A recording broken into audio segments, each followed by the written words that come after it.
Dr. Babasaheb Ambedkar Open University.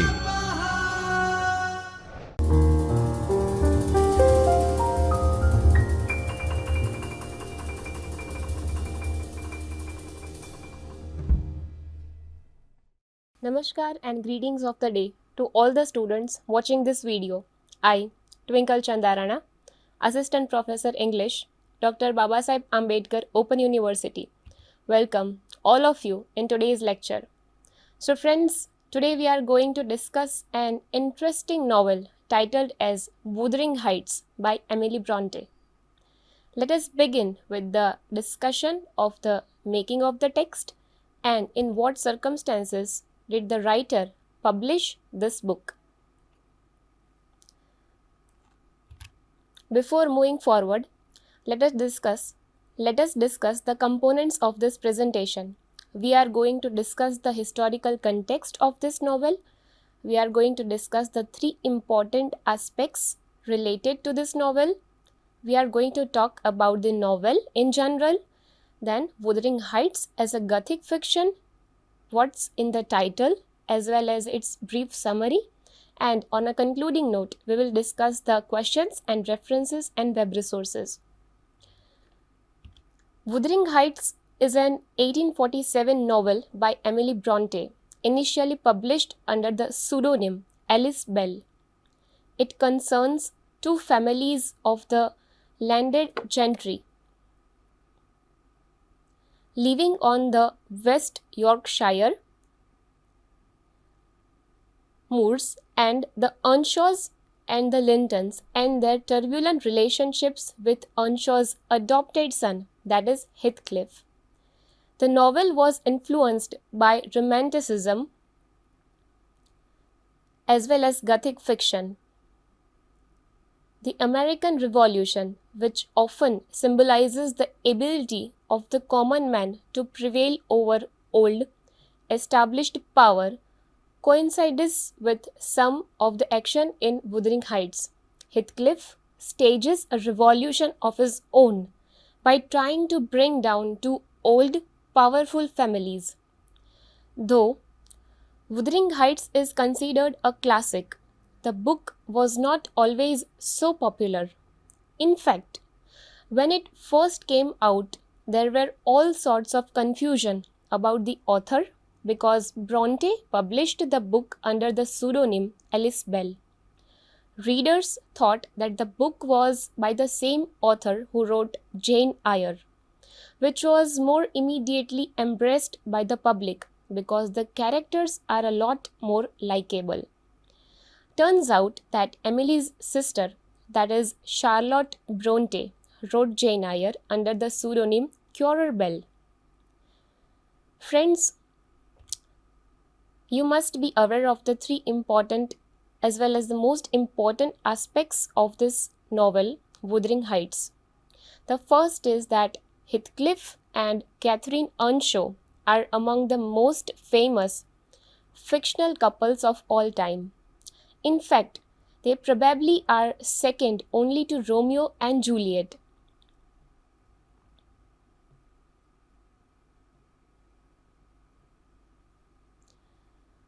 Unlike Shakespeare, who had written Romeo and Juliet, lovers who are kept apart by the society in which they live, Catherine and Heathcliff are themselves responsible for their future to fulfill their love for one another.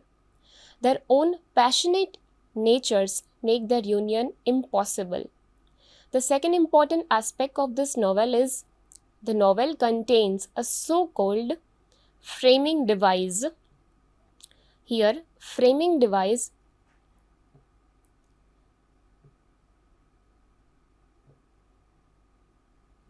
which means that a story that surrounds the primary narrative and it sets it up. Lockwood's visit to Wuthering Heights and the supernatural occurrence that he witnesses there frame Nellie's narration of the novel's main story. And the third important aspect of this novel is Wuthering Heights is a Gothic novel. Gothic novels focus on the mysterious or supernatural and take place in dark and sometimes exotic settings. The double is also a frequent feature of the Gothic novel as well. In Wuthering Heights, the love of Hareton and Cathy doubles that of Heathcliff and Catherine, and Linton doubles the love of Edgar. The novel itself consists of two entire stories, each consisting of 17 chapters, and the second half of Wuthering Heights doubles the first. Although Wuthering Heights received neither critical praise nor any local popularity during its initial publication, the reading public had changed substantially since 1847, and now both critical and popular opinion praise Emily Bronte's singular work of fiction. Yes, friends, this is the only work that Bronte has published during her lifetime. Victorian society would not accept the violent characters and harsh realities of Wuthering Heights, but subsequent audiences are both more understanding and accepting of the use of unsavory aspects of human life in literature. The first person to praise publicly Wuthering Heights was Charlotte Bronte, that is Emily's sister, who wrote a preface and introduction for the second publication of the novel in 1850 and became the novel's first and foremost critic. Yet, Charlotte herself was not entirely convinced of all the merits of the work.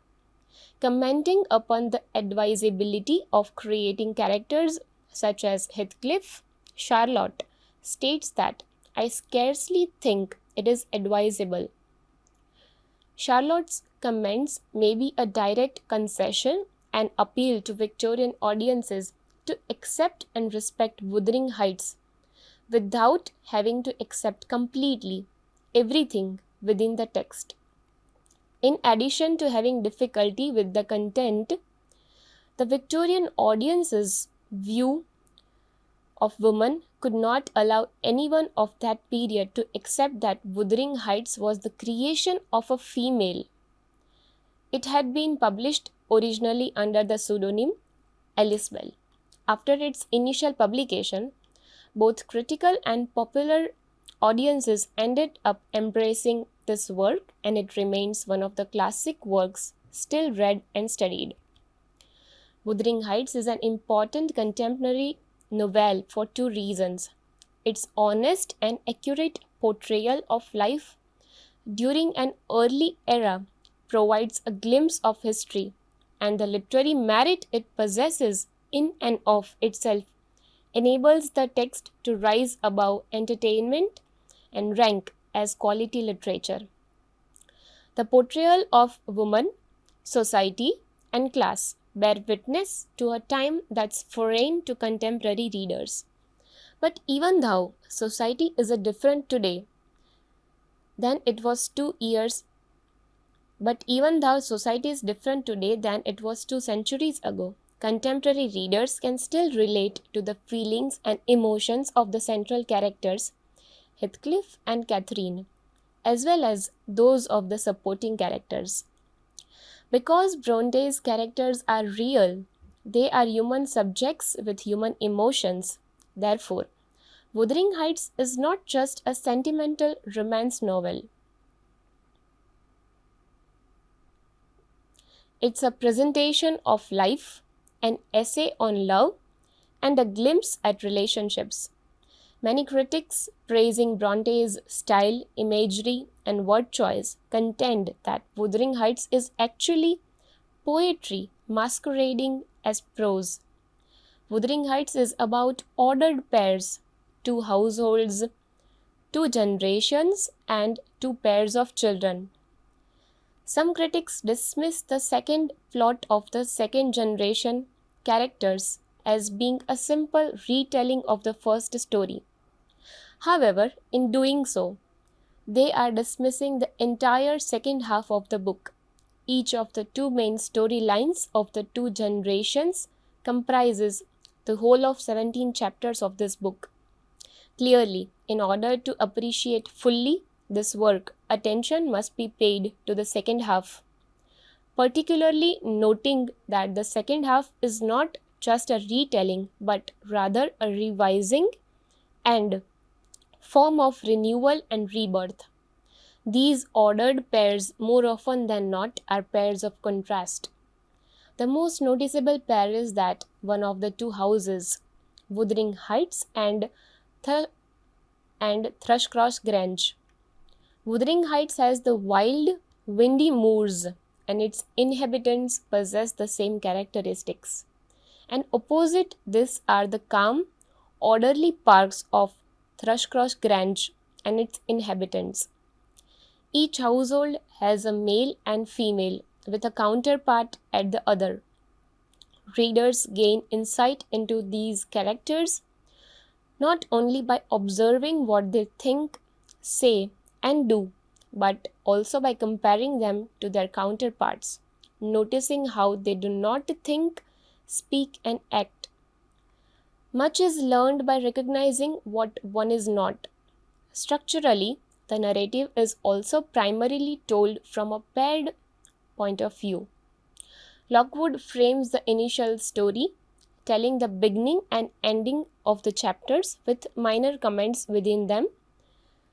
Within the framework of his story, Nellie relates the majority of the action from her outsider's point of view. In essence, readers are eavesdropping rather than experiencing the action, and embedded within Nellie's narrative are chapters told primarily from another character's point of view that has been related to Nellie. This technique allows readers to experience more than would with any one narrator, enabling readers to gain an insider's perspective. The role of the outsider should not be overlooked because the setting of Wuthering Heights is one of the complete isolation. Therefore, only those with first or second hand experiences are able to relate them to others. The moors connecting Wuthering Heights and Thrushcross Grange serve a dual purpose, linking the two households while simultaneously separating them from the village and all others. Wuthering Heights is also a social novel about class structure in society as well as a treatise on the role of woman. Bronte illustrates how class mobility is not always moving in one direction. For Catherine, representing a lower class, social class plays a major role when deciding to get married. That is why she cannot marry Heathcliff and agrees instead to marry Edgar. And for Isabella, however, just the opposite is true. She is drawn to the wild, mysterious man regardless of the fact that he is beneath her social standing. Because of her infatuation, she loses everything that is dear to her. Readers must therefore look not only to social class when judging and analyzing characters, but they must determine what decisions are made by members of a certain class and why these characters made the decisions what they did. Friends, as already discussed, this novel is about the Gothic fiction, romance, and psychological thriller. Let us study in detail about these concepts and how they are portrayed in the course of the novel, starting with Wuthering Heights as a Gothic fiction. This novel has just about all the elements of a Gothic novel, but the characters are a lot more complex than the average Gothic protagonist or the antagonist. Heathcliff, the male protagonist of this work, his motivations and responses go way beyond the flat character of the average Gothic villain, and Catherine, the female protagonist, is far from the vulnerable, threatened maiden in need of rescuing.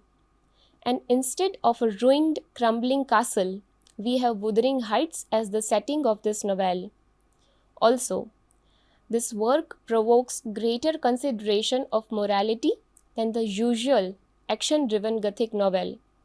Still, Wuthering Heights has plenty of spooky Gothic features like imprisonment, dark stairways, stormy weather, nightmares, extreme landscapes, melancholy figures, moonlight and candles, torture and excessive cruelty, necrophilia, a supernatural presence, madness, communication between the living and the dead.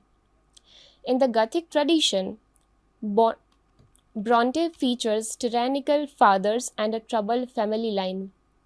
In this case, the threat comes from Heathcliff, the outsider, who causes havoc by usurping the family line and taking all of his property. Some of the darkest themes of the Gothic novel emerge with the implications of incest through the romantic love of Heathcliff and Catherine, who may be half brother and sister, and the suggestion of necrophilia through Heathcliff's perverse interactions with Catherine's corpse. The Gothic genre often reveals larger societal anxieties. Wuthering Heights may help to reveal contemporary fears about a foreign presence in the house, as well as threats to patrimony. It's important to note that this work was published well after the trend in Gothic novels had petered out. So, several critics saw the genre and the novel as overdone. Friends, let us now move forward to discuss how Wuthering Heights is a psychological thriller as well. Though Wuthering Heights could not be exclusively categorized as a psychological thriller, there are way too many Gothic elements. It strongly features the complexities of Heathcliff's character. In the tradition of this genre, Heathcliff's motivations, his tricks and schemes, and his revenge and manipulations are represented in great detail. Bronte creates enormous suspense by making the reader wonder how Heathcliff will calm his troubled soul and resolve his feelings of vengeance. Moving forward, let us now discuss what's up with the title of this work. Dear friends, Wuther as such means to blow with a dull roaring sound. And with this novel, Emily Bronte takes the whole Gothic haunted house thing several steps further than her predecessors. While the book has all of the Gothic elements made popular the century before by authors such as Anne Radcliffe and Horace Walpole,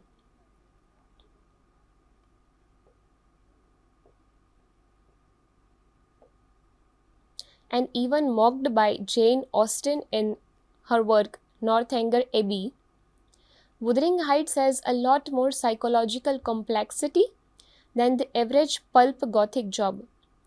Throughout the story, Bronte plays on a whole set of genre conventions, Gothic romantic, pseudo-psychological, and by naming the novel after the house, she sort of announces those influences to her readers as well. While the house is the main setting for most of the action, its role is so important that it almost seems like a living, breathing, ticked off character, reflecting the bad attitude of its inhabitants. Having talked about the importance of the setting, it becomes essential to discuss how the house on the haunted hill affects the whole mood of this novel. So friends, windows and doors are a big deal in this novel, as people and ghosts are always trying to climb in or out. People are getting locked in and out, and doors are slammed, keys are hidden, and so forth. Heathcliff often stands in the doorway of Wuthering Heights, controlling who crosses the threshold. At the center of the house, symbolically, if not literally, is Catherine's oak-paneled bed, which provides the setting for the more uncanny and chilling events like Catherine's ghost fighting to get in against Lockwood's brutal refusal and the death and discovery of Heathcliff's rain-soaked corpse. To Heathcliff, whoever controls the house has the power, So even though he seeks revenge for all of his mistreatment, he does so by acquiring the real estate property. Being accepted into houses means a lot.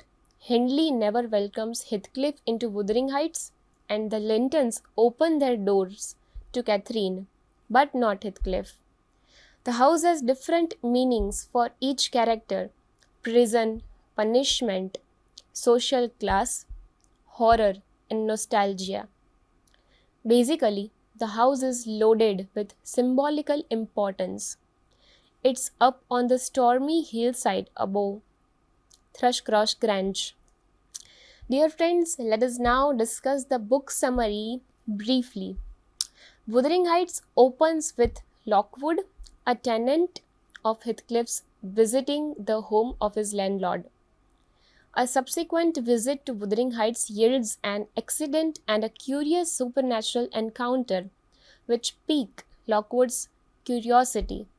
Back at Thrushcross Grange and recuperating from his illness, Lockwood begs Nellie Dean, a servant who grew up in Wuthering Heights and now cares for Thrushcross Grange, to tell him of the history of Heathcliff. Nellie narrates the main plot line of Wuthering Heights. Mr. Earnshaw, a Yorkshire farmer and owner of Wuthering Heights, brings home an orphan from Liverpool. The boy is named Heathcliff and is raised with the Earnshaw children, Hindley and Catherine. Catherine loves Heathcliff, but Hindley hates him because Heathcliff has replaced Hindley in Mr. Earnshaw's affection. After Mr. Earnshaw's death, Hindley does what he can to destroy Heathcliff, but Catherine and Heathcliff grow up playing wildly on the moors, oblivious of anything or anyone else until they encounter the Lintons, Edgar and Isabella Linton. They live at Thrushcross Grange and are the complete opposites of Heathcliff and Catherine. The Lintons welcome Catherine into their home but shun Heathcliff. Treated as an outsider once again, Heathcliff begins to think about revenge. Catherine at first splits her time between Heathcliff and Edgar, but soon she spends more time with Edgar Linton, which makes Heathcliff jealous. When Heathcliff overhears Catherine telling Nellie that she can never marry Heathcliff, he leaves Wuthering Heights and is gone for 3 years. While he is gone, Catherine continues to court and ends up marrying Edgar Linton. Their happiness is short-lived because they are from two different worlds, and their relationship is strained further when Heathcliff returns. Relationships are complicated even more as Heathcliff winds up living with his enemy Hindley and Hindley's son Hareton at Wuthering Heights, and further marries Isabella, Edgar's sister. Soon after Heathcliff's marriage, Catherine gives birth to Edgar's daughter, Cathy, and then she dies. And Heathcliff vows revenge and does not care who he hurts while executing it. He desires to gain control of Wuthering Heights and Thrushcross Grange and to destroy everything Edgar Linton holds dear.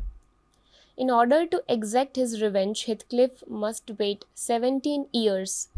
Finally, he forces Cathy to marry his son Linton, but by this time he has control of the Heights. With Edgar's death, he has control of the Grange too. Through all of this, though the ghost of Catherine haunts Heathcliff, what he truly desires more than anything else is to be reunited with his soulmate. At the end of the novel, Heathcliff and Catherine are united in death, and Hareton and Cathy are going to be united in marriage. So friends, this was about Wuthering Heights. Let us now discuss the questions. The first question is about a statement that is, Wuthering Heights surely marks a shift in the writing and publishing pattern of the Victorian era. Justify this statement. And the second question is attempt the brief summarization of the novel in your own words. The web resources which can be helpful to you for the further analysis and reading of the novel are Cliff Notes, Encyclopedia, and interestingliterature.com. Bringing this introductory session on a concluding note, I hope you must have understood the concepts discussed in today's session. We will further discuss the other aspects of this work in the upcoming lecture series. Thank you for watching, dear friends. स्वाध्यायः परमः